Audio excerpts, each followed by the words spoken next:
In the golden age of the 1980s, when MTV exploded and every stage shimmered with neon lights, one face held millions of eyes captive: Vince Neil.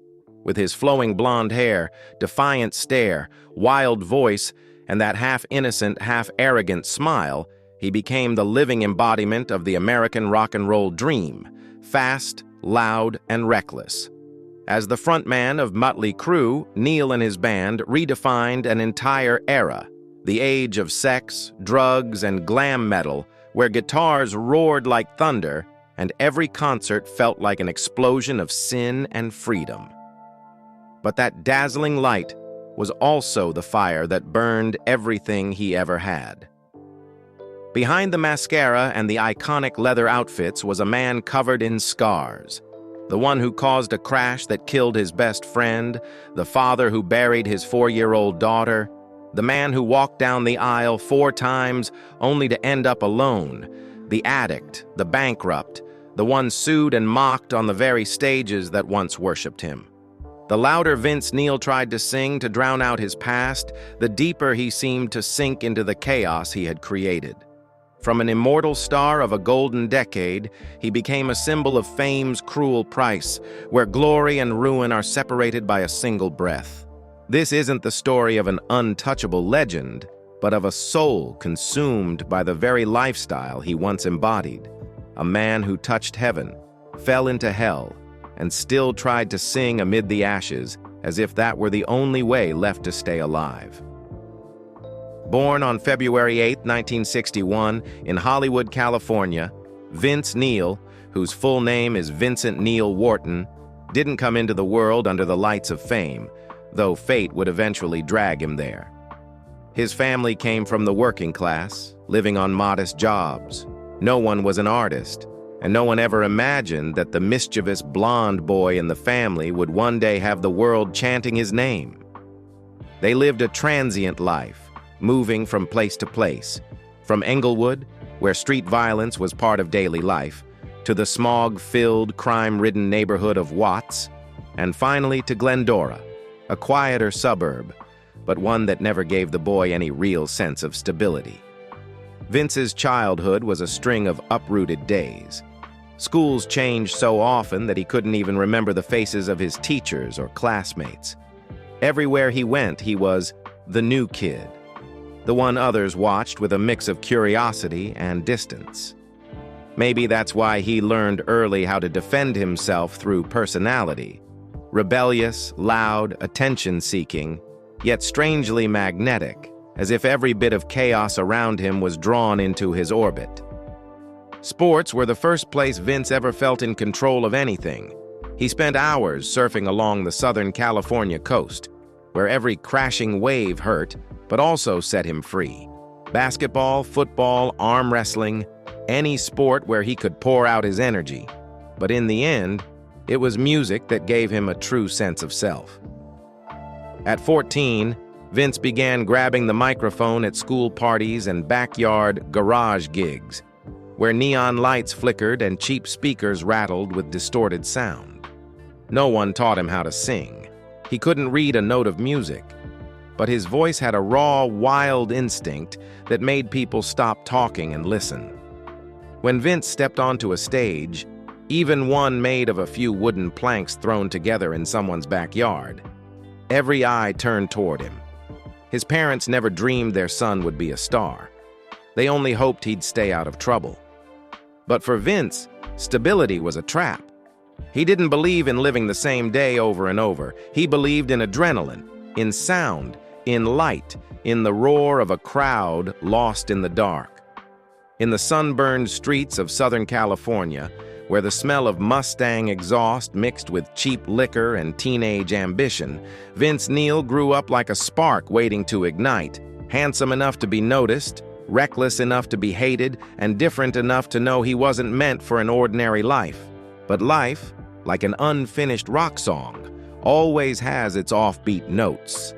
The boy who once set fire to the garages of Glendora had no idea that just a few years later, one fateful phone call would pull him out of obscurity and throw him straight into the storm called Mötley Crüe, where the dream began.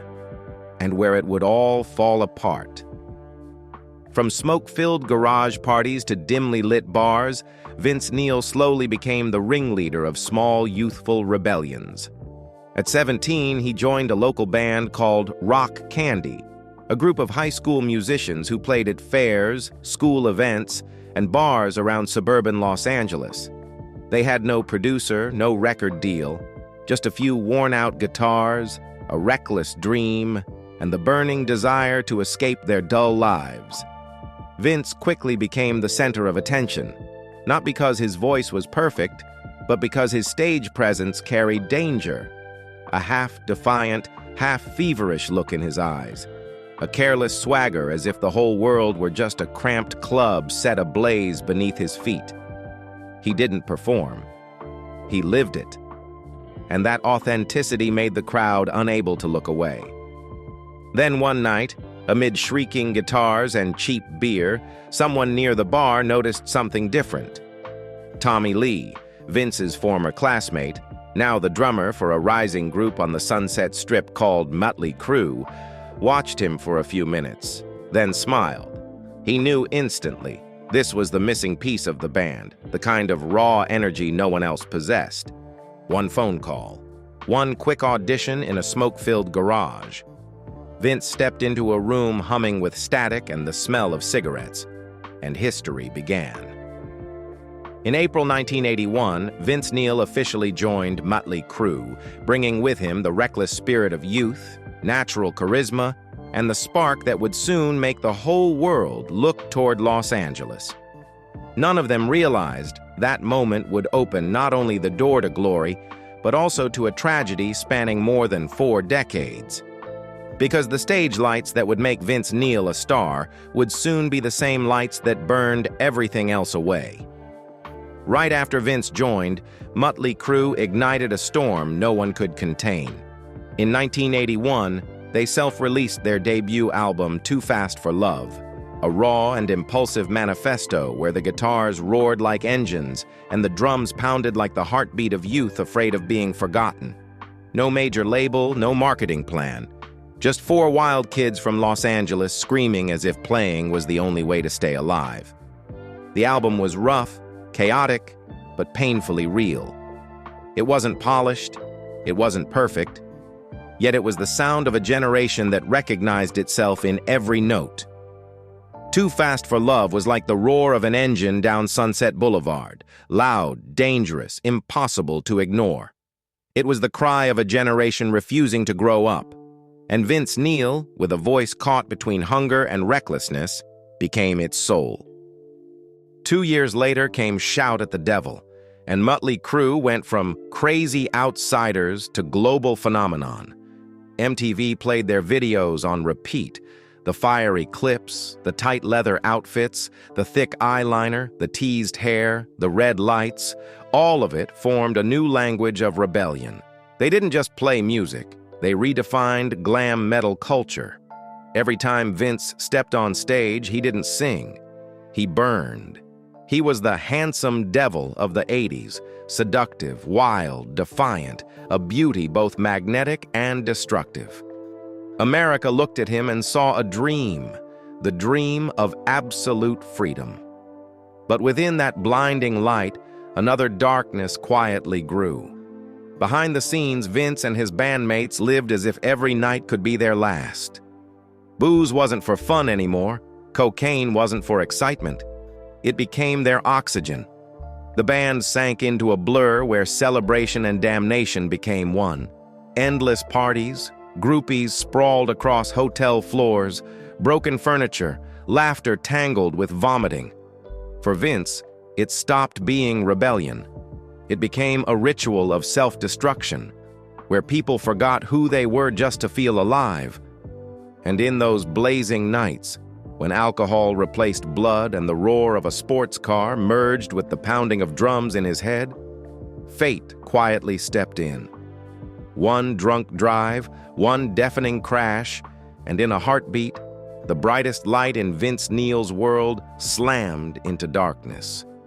No more cheers, no more stage, only a lifeless body, a prison sentence, and a wound that would never heal.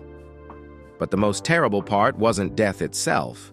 It was knowing that the whole world would look at him and never see him the same way again. That fateful night unfolded like a fast-forward reel of youth. In December 1984, Vince Neil and Nicholas "Razzle" Dingley, the drummer of Hanoi Rocks, left a party in Redondo Beach to buy more liquor. Both were drunk. Vince got behind the wheel of his De Tomaso Pantera, a symbol of speed and recklessness, unaware that within minutes, the road ahead would take everything that might ever let him forgive himself. The car skidded, lost control, and slammed into another vehicle. The sound of twisting metal cracked through the night like thunder. Razzle died instantly. The two passengers in the other car were severely injured. Vince, the driver, walked away with minor wounds and his life. But from that moment on, he never truly lived again. The court sentenced him to 15 days in jail, 5 years of probation, 200 hours of community service, and $2.6 million in restitution. Public outrage followed. The press branded him a killer granted celebrity privilege. But the harshest punishment didn't come from the law. It came from guilt. Every time he stepped on stage, every time the drums thundered behind him, Vince saw Razzle's shadow, the friend who had shared his final ride. He tried to return to music, to scream louder than the voices in his head, but alcohol no longer dulled the pain. It only dragged him deeper into a spiral of guilt, where every party became an escape and every morning began with a curse. From that night on, Vince Neil lost something far more precious than freedom or fame, the belief that he still deserved to live. Yet life, in its cruel sense of irony, wasn't done with him. Because after all the losses, the drinking, the headlines, and the sleepless nights haunted by memory, what finally broke him wasn't a crash. It was a tiny life he had once promised to protect forever. After that fatal 1984 crash that killed Razzle, Vince Neil returned to the stage like a wounded soldier, each step scarred, each song a confession. The pain didn't vanish. It merely hid behind the amplifiers between the riffs. But as fame's blinding light grew, it wrapped him in a shell so thick he could barely recognize himself within it. From 1987 to 1989, Mötley Crüe didn't just survive, they detonated into a cultural earthquake. After gaining notoriety with Shout at the Devil, the band entered its most mature and powerful phase. They released 2 defining albums, Girls, Girls, Girls, 1987, and Dr. Feelgood, 1989, living manifestos of hedonism, boldness, and rebellion. Girls, Girls. Girls was a raw diary of Los Angeles nightlife. White nights, clubs, whiskey, Harley engines, and women. From the title track to Wild Side, every song pulsed with the wild heartbeat of American youth. MTV aired their videos endlessly. Black and white frames, neon flashes, roaring engines, 4 men in black leather and sunglasses, smirking as if they were born to redefine what rock star meant. 2 years later came Dr. Feelgood, the biggest explosion of their career. Produced by Bob Rock, who would later craft Metallica's signature sound, the album delivered a sharper, cleaner, yet heavier tone that transformed Crüe from notorious troublemakers into a global empire. The title track hit number 6 on the Billboard Hot 100. Kickstart My Heart became the anthem of pure adrenaline. Without You proved they could still create deadly beauty amid chaos. The album went 6x platinum and topped the Billboard 200, a rare triumph for a genre long dismissed as low culture. The Dr. Feelgood World Tour turned every concert into an adrenaline feast. Pyros, smoke, booze, and screams. Tens of thousands packed stadiums, fists pumping in rhythm with Tommy Lee's drums and Mick Mars's riffs. On stage, Vince Neil was born to lead. Seductive, dangerous, forever dancing on the edge of madness. With his wild blonde hair, knife-sharp eyes, and defiant grin, Vince became the face of the 80s, a symbol for a generation breaking every rule, handsome enough for magazine covers, reckless enough to be banned from TV, and crazy enough to make the world stare. Teenagers saw him as freedom incarnate. Girls saw him as the dangerous kind of beautiful. The 1980s were the age of MTV, VHS, and bedroom wall dreams, and among the posters, Vince Neil was the centerpiece. He wasn't just a singer. He was the flame of a generation that lived fast, loved fast, and was ready to burn just to feel alive. But like every flame, the brighter it burned, the more ashes it left. Behind the roar of tens of thousands, another Vince began to tremble, a soul about to face the real cost of the freedom he once worshipped. And then, with just one night, one car, one drink, every bit of glory would be crushed under the sound of shattering metal. Behind the spotlight, power had shifted. Nicky Sixx, his brother-in-arms from the early days, had become Mötley Crüe's true architect. He wrote most of the songs, controlled the image, the deals, the press, the brand. Every interview, every tour theme, every career decision passed through him. Vince, the golden face of the band, began to realize he no longer had a voice in the empire he helped build. He ruled on stage but was voiceless off it. Band meetings happened without him. Contracts were signed behind closed doors. Set lists decided without discussion. Once, during an internal meeting, Vince learned about the next tour concept only after every detail had been finalized. That creeping isolation, not rejection, but erasure, ate away at him. He later recalled, "They just called me and said I was out of the band." In 1992, the decision came coldly. He was fired. No fight, no farewell. The band's statement blamed lack of commitment, diminishing passion for music. Vince answered with silence, not leaving by choice, but being pushed out of the very stage he once commanded. The door closed like a contract expiring. He stepped out into the Los Angeles night, the city he thought he'd own forever. He believed he'd lost it all: fame, friends, his second home. But irony has its rhythm. Only after losing everything others called important did he begin to hear the faint voice of his own soul, the one fame had buried long ago. And from that darkness came a pull, not back toward old glory, but into a new battle, one fought against himself. When Mötley Crüe's door slammed shut, Vince Neil entered the 1990s with empty hands. No band, no direction, just a name soaked in liquor, scandal, and camera flashes. Yet within the wreckage, he still had one weapon left: his voice. In 1993, he chose to use it to begin again. His debut solo album, Exposed, arrived like a surprise detonation. Gone were Crüe's grinding riffs, yet the reckless, raw spirit remained. With guitarist Steve Stevens, of Billy Idol fame, Vince delivered a sleeker, more mature brand of hard rock, still dripping with LA fire. Exposed reached number 13 on Billboard 200, a strong showing for a man freshly exiled from a legendary band.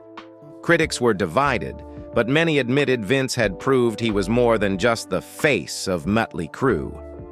The album declared that he could live, sing, and build his own stage without those four letters beside him. The Exposed tour kicked off with thunder, and in a twist of fate, Vince was invited to open for Van Halen that same year, proof that the industry hadn't completely turned its back. On stage, he rediscovered the familiar rush, the lights, the roar, the madness. But beneath that thrill, a new pain was forming. This time, it wouldn't come from the tabloids, his peers, or his fans, but from the deepest place of all, family. And this time, fate wouldn't take his career. It would take the very blood he loved most. After leaving Mötley Crüe, Vince Neil thought he could start over. But in truth, his life had never been peaceful, not even before.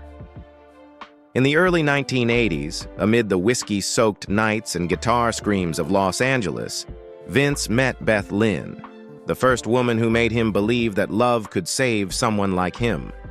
Beth wasn't a star, nor was she famous. She was just a young woman with a gentle smile from Southern California, where sunlight, the sea, and music flowed together like blood in the veins of every young dreamer. She met Vince when he was still a stubborn blonde kid trying to find a foothold for his newly formed band, Mötley Crüe. While most girls were drawn to him for fame and danger, Beth was one of the rare few who saw beyond the mascara and the jokes, seeing instead a man filled with insecurity and an aching need to be loved for real. They fell in love fast, fiercely, and almost recklessly. In 1981, as Mötley Crüe began gaining attention with their debut album Too Fast for Love, Vince and Beth got married. It was a small wedding, quiet and unpretentious, but full of that wild hope shared by two people who believed love could take on the world. At that moment, Vince was standing at the edge of a dream. Fame, music, money, all spinning around him like a storm. And in that chaos, Beth Lynn became his only refuge, the place where he was still called Vincent, not Vince Neil, the glam metal icon. But the stage always demands a cruel price. As Mötley Crüe began their first tour, Vince was gone for months, living out of hotel rooms, surviving on adrenaline, liquor, and the roar of the crowd. Beth stayed home, alone, trying to believe his promises still meant something. Yet the endless parties and temptations slowly cracked what they had built. They tried to hold on to something sacred, a child. In 1983, Beth gave birth to their daughter, Elizabeth Ashley Wharton. When Vince held her for the first time, he cried. In that instant, he wasn't a star or a rebel, just a young father, clumsy and overwhelmed with happiness. For Beth, it was a fragile hope that maybe this little girl would bring Vince back to the man she once fell in love with. Reality, however, was cruel. As Shout at the Devil and later Theater of Pain turned Mötley Crüe into a global phenomenon, Vince vanished from his own home life. He carried the image of a husband and father in his tour bag, only to leave it behind every time the stage lights came on. Booze, cocaine, and endless nights blurred the man Beth once knew. She tried to endure, for her daughter, for the memories, for the faint hope that he'd wake up from the chaos. But the price of rock and roll was far too high. When Vince caused the 1984 car crash that killed Hanoi Rock's drummer Razzle, everything collapsed. Beth no longer saw a husband out of control. She saw a man completely undone. He came back from jail still smiling, still performing, but to her, that smile had lost its soul. In 1985, they divorced. No drama, no public blame, just silence. The kind of silence that every broken marriage leaves behind. Beth took Elizabeth and walked away, closing the first chapter of a story Vince would later call the best thing I ever lost. Vince rarely spoke of Beth Lynn in interviews, but in one rare moment in 2010, when asked about his first marriage, he simply said, "I was too young, too wild, and too drunk to understand what love even meant." A short sentence, but it carried a lifetime of regret. Beth Lynn left when Vince was at his peak, but also at the beginning of his fall. And perhaps without that divorce, Vince Neil would never have understood that true loneliness isn't being left behind. It's losing the one person who once believed you could be saved. Yet fate wasn't done. Because after Beth Lynn, Vince would love again, marry again, believe again, only to face the greatest tragedy of his life, the death of his little girl, Skylar. After his first marriage fell apart, Vince Neil thought he had learned his lesson about love. But only a few years later, as Mötley Crüe reached its peak, he met a woman who melted a heart he thought had long gone cold. Charisse Ruddle. Charisse was a young woman from Huntington Beach, California, a model and performer who often appeared at neon-lit entertainment events across Los Angeles. They met in 1985 at one of the wild parties Vince hosted at his house, loud, drunk, full of music, yet amid the chaos, he only saw her. Charisse hadn't come for fame, she came out of curiosity. and left with a smile Vince would later say he never forgot. Their love unfolded the way everything in Vince's life did, fast, impulsive, without hesitation. Charisse entered his world just as Mötley Crüe was becoming a cultural phenomenon. She even appeared in the Girls, Girls, Girls music video, becoming a kind of muse for that era.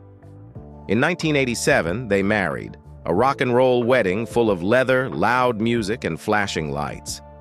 Everyone thought Vince had finally found the one who could weather the storm with him. For the first few years, they were truly happy. Charisse helped keep him grounded, at least in the moments he was home. They bought a mansion, threw parties, and built a life that looked dazzling on the outside, even as cracks quietly formed beneath the surface. In 1991, their daughter, Skylar Linnea Neal, was born. When Vince held her for the first time, he said, "That was the happiest moment of my life." Charisse would later recall how, in those early days, Vince barely left the house. He rocked the baby to sleep, mixed her formula, and told Charisse that this time he'd do it right, that he'd be the father he never had. But promises in the world of rock rarely last long. After Mötley Crüe fell apart and Vince began his solo career, he spiraled into pressure, alcohol, and loneliness. The new career wasn't easy, the old wounds hadn't healed, and the marriage began to crumble. Fights became frequent.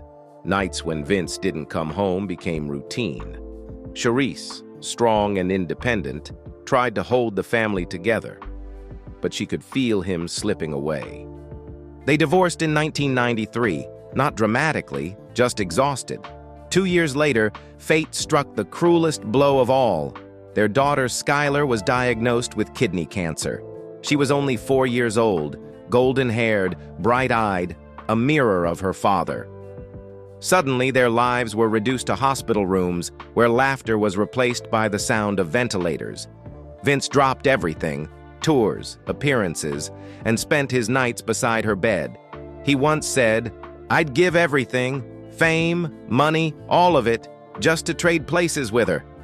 But miracles never came. On August 15th, 1995, Skylar took her final breath in her parents' arms. Vince was shattered. He drank. He smashed things. He vanished from the stage for months.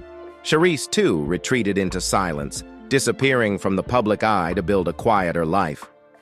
After Skylar's death, Vince Neal's world completely collapsed. The stage lights that had once kept him alive now suffocated him.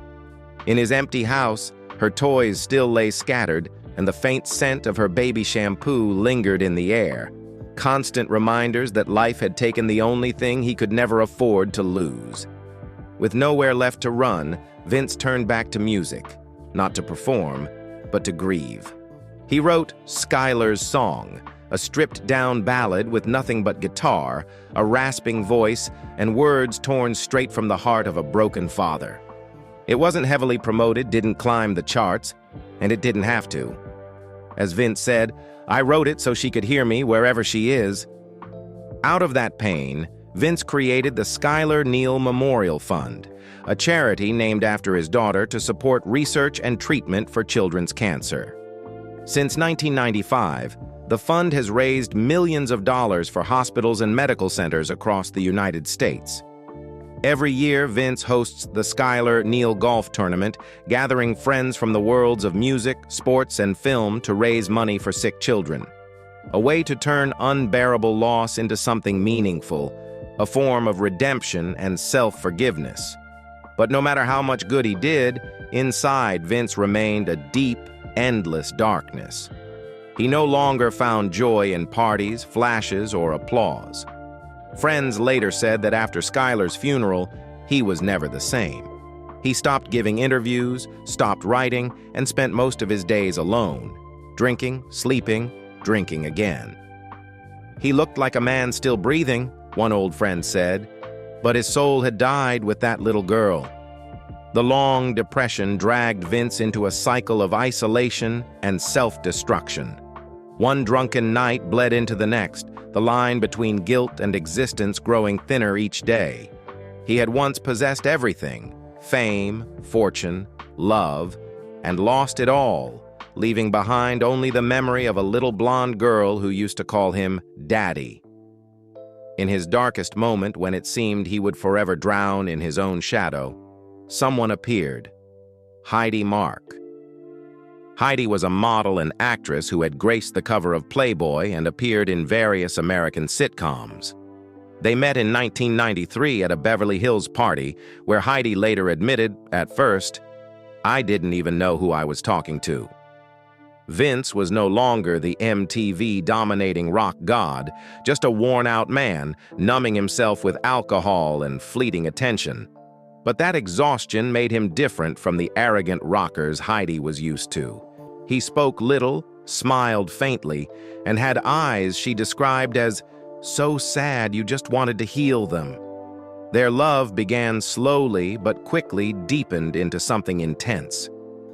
Heidi helped Vince regain some semblance of normalcy, working out together, traveling, cooking at home. She once said, "He was broken, but kind. I thought I could fix him." They married in 2000 after nearly 7 years of dating in a private ceremony. For Vince, it felt like a second chance to believe in family again. He told People magazine, "For the first time in years, I feel like I can breathe again." But reality wasn't as gentle as the dream. The wounds inside Vince had never healed, and fame, alcohol, and his self-destructive habits soon resurfaced.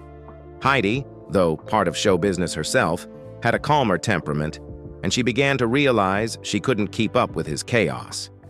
She recalled nights when Vince would disappear and come home at dawn, angry over the smallest things. The marriage lasted only 15 months.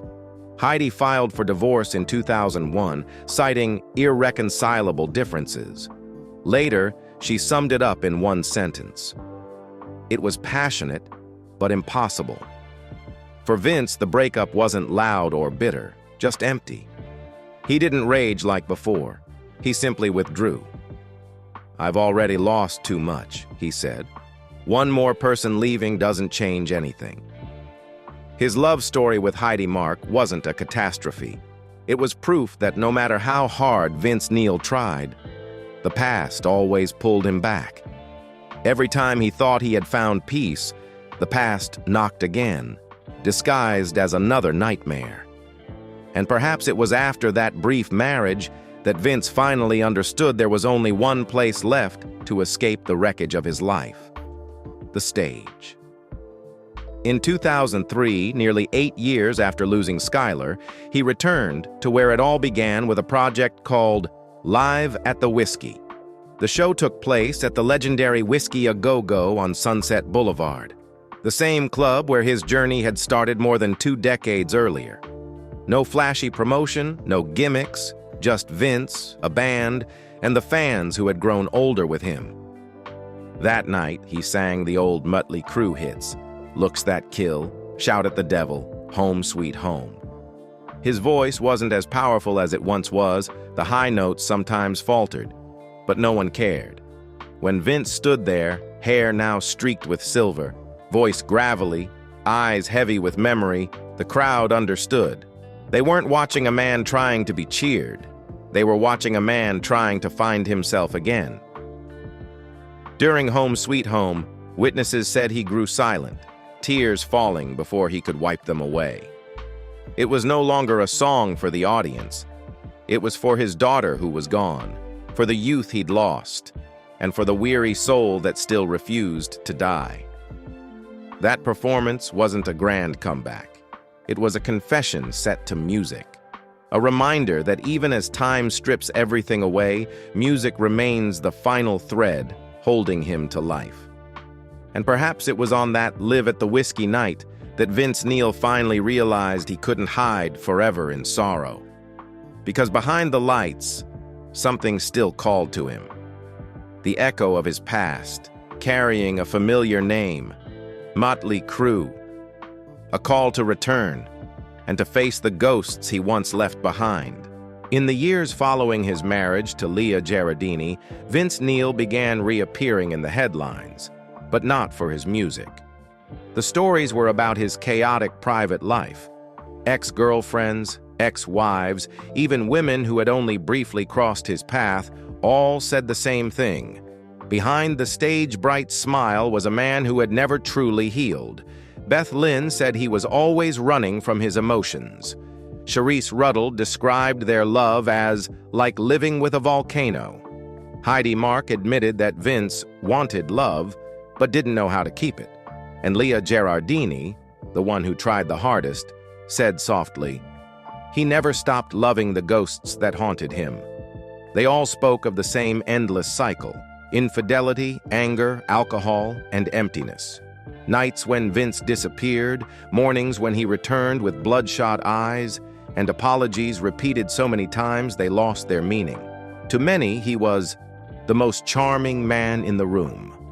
But to himself, that room was just another place to hide his loneliness. After years of silence, Vince Neil finally found a way to tell his story, not through interviews or public apologies, but through music. In 2010, he released the album Tattoos and Tequila, along with a memoir of the same name, a late confession to his past and to himself. The album wasn't meant for commercial success. Gone were the songs made for radio charts or MTV glamour. Tattoos and Tequila was a mix of covers and personal tracks, each one a scar turned into melody. From Viva Las Vegas to Another Bad Day, it wasn't just music, it was the diary of a survivor who had outlived his own storm. When it came out, critics called it a confession in melody, a rock star's penance. In the accompanying autobiography, Vince avoided no subject: the crash, the addictions, the women, and the emptiness that followed the spotlight. He wrote, "People saw the parties, the fame, the cars. They didn't see the funerals." Tattoos and Tequila wasn't an excuse. It was confrontation. For the first time, Vince didn't try to sound invincible. He told his story in a voice raspy and worn but honest, and within every note, people could hear the truth, the cry of a soul crushed by the same light it once chased. In a 2015 interview, Vince said in a tired, gravelly tone, "I'll never get married again. I've hurt people, and I've hurt myself too many times." It wasn't just an admission, it was a self-imposed sentence. Because after decades of living under the cheers and lights, Vince still didn't know what peace felt like. On stage, he was still magnetic, confident, loud, full of energy. But when the lights went out, he was just a man sitting alone in the dark, glass in hand, staring into nothing, as if searching for a voice he'd lost long ago. And even after Tattoos and Tequila, when it seemed he had washed away some of his guilt, Vince Neil couldn't escape himself. The demons inside him never truly slept. They only waited for another drunken night to rise again and destroy everything he tried to rebuild. In 2004, during a solo show in Dallas, the crowd was cheering when Vince suddenly stopped mid-song and turned toward a sound technician backstage. Claiming the guitar volume was too low, he suddenly leapt off the stage and punched the man in the face, knocking him unconscious for nearly a minute. The audience thought it was part of the show, until they saw staff dragging the bloodied man away. Just a few years later, Vince was back in familiar trouble. In 2007 and again in 2010, he was arrested for driving under the influence. One incident involved him smashing a female fan's camera before speeding off. Police records showed his blood alcohol level was nearly 3 times the legal limit, yet Vince appeared unfazed, as if the law were just another game he'd already learned to beat. Then came 2016, a humiliating moment that went viral across the internet. At the Aria Hotel in Las Vegas, a female fan approached Nicolas Cage, Vince's longtime friend, for an autograph. For reasons still unclear, Vince suddenly grabbed her by the hair and yanked her to the ground. Cage, horrified, tackled him and pinned him down, shouting repeatedly, "Stop it, brother! Stop it now!" The footage spread instantly, turning a once mighty rock legend into a public spectacle.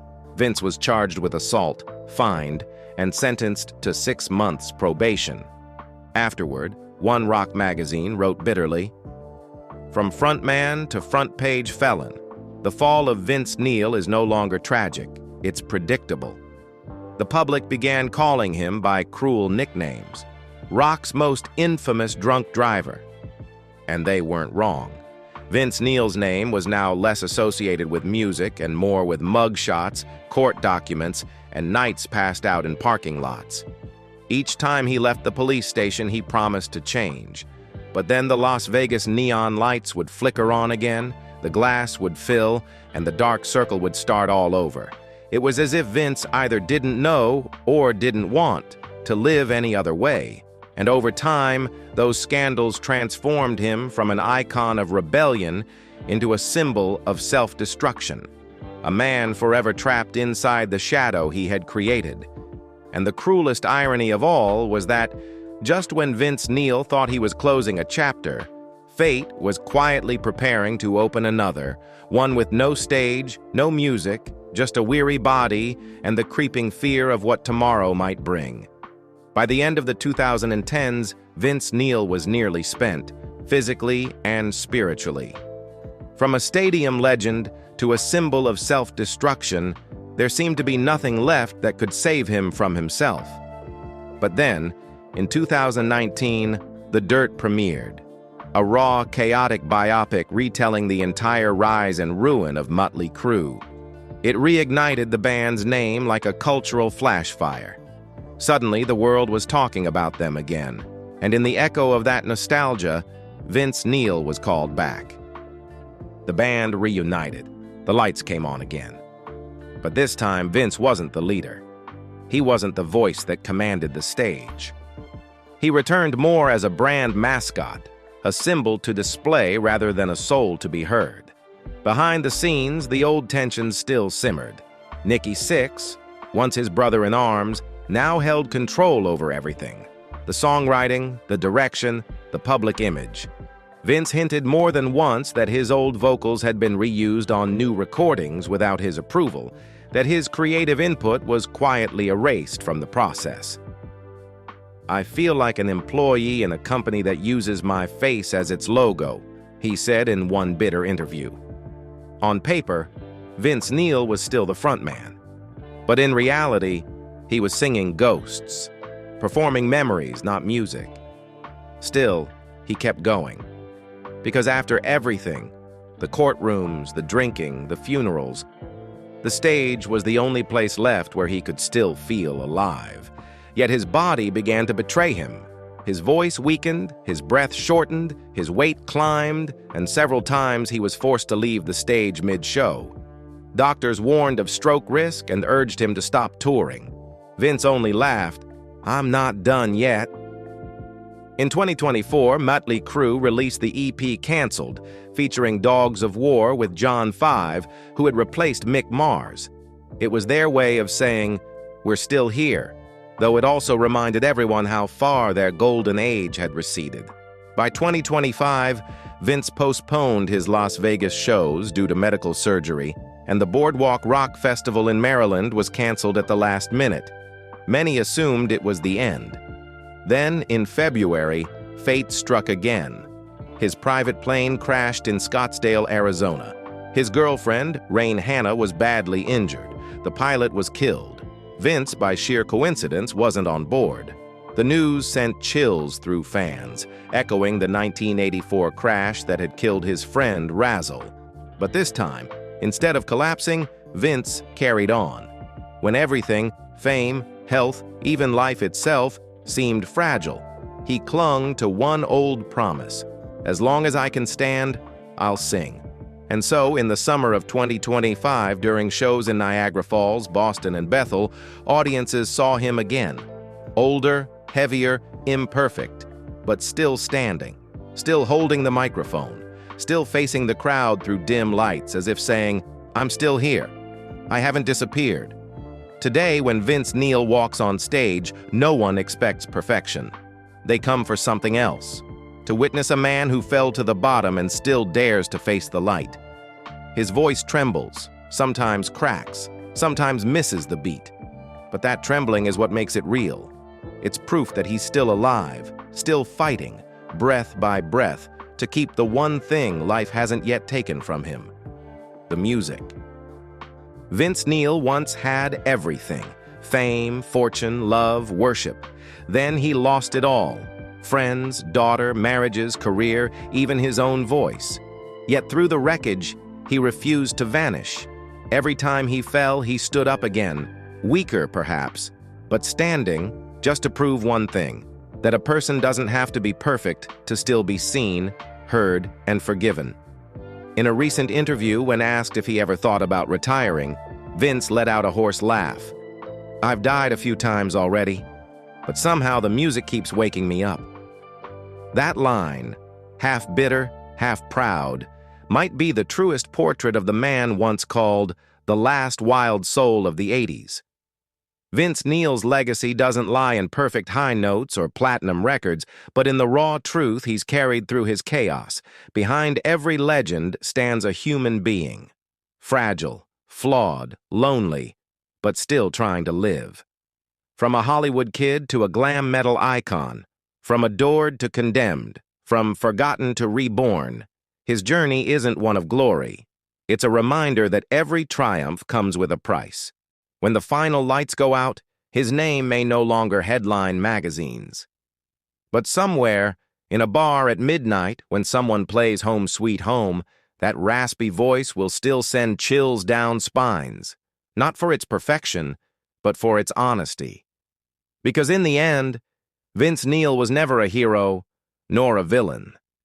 He was a lost soul still trying to sing just to be heard. And in a world that once worshipped rebellion, perhaps that, the act of surviving, is the most honest legacy a man can leave. So maybe the question is no longer what Vince Neil did wrong, but how a man could endure so much loss and still find the strength to sing. What do you think? Has he finally been forgiven? Or has he been punishing himself all these years by simply staying alive? Share your thoughts in the comments. Have you ever seen Vince Neil perform or heard Home Sweet Home and felt that ache in your chest? We'd love to hear your story, because sometimes the saddest songs are the ones that remind us why we still believe in people. And if you'd like to explore more untold journeys of rock and Hollywood, where fame and tragedy forever intertwine, don't forget to hit subscribe.